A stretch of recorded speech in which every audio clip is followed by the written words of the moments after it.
What does it really take to acquire funding as a no-code tool? Like, how far do they need to build their no-code tool before they can expect funding from Manuel? Maybe if someone comes to you, how far would they have to have built it out?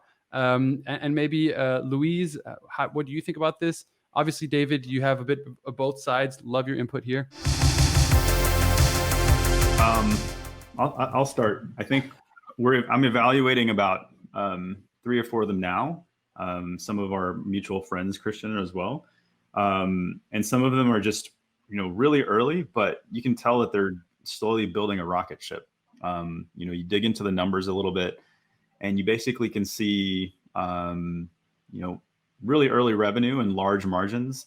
That's a great sign of a good business. But if you're seeing kind of your uptake of customers and you have to creatively acquire those customers, I personally want to see that you're not paying for those customers. You're trying to acquire them with a community of users, and you kind of like build and develop and innovate through that community rather than putting that money back into Google or Facebook or Instagram. Rather reinvest in your community, grow it, and we want to see how your community develops within your tool. MemberStack is a super example of that.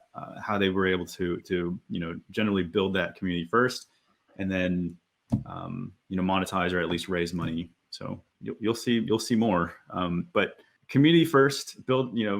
I come from the developer world, so we're heavily dependent on each other when we're developing tools, when we're developing an idea. And so that community has always been there for developers, but that same culture needs to apply to your own tool as well. So if you're sending it out to non-developers or non-technical people, your community is really what is going to show.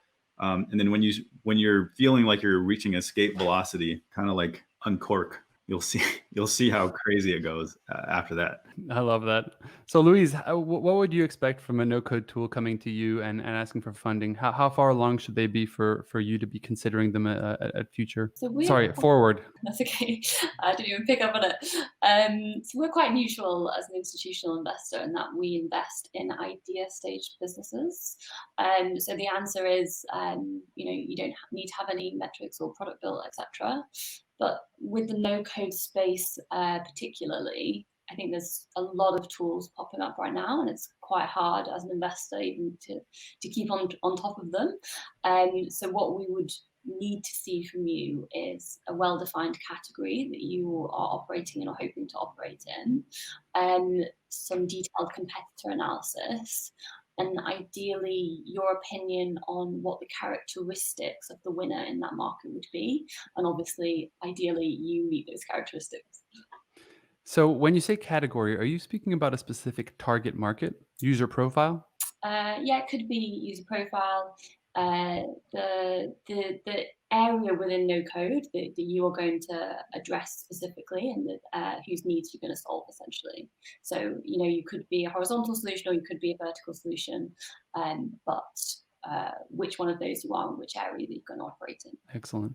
And maybe the best question for Manuel, since he has invested in one of these companies, at what stage was that company in when you pulled the trigger on making the investment? Super early stage, and we pulled the trigger because we love the team, and so they are basically an automation tool, a Zapier, if you will, for performance marketing. And we believe B2B automation is going to be huge, and especially in this area where you have kind of technical people, and these people can very quickly understand these kind of tools.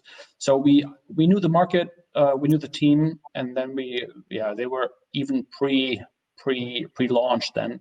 They just had a prototype kind of product that wouldn't be the sweet spot though. I think so. We have two things. We would join usual rounds basically as an angel kind of size, and then the other thing is if you really want to build a durable business, so want to achieve profitability early on, then it's more okay. You need some kind of traction. So a few thousand MRR maybe.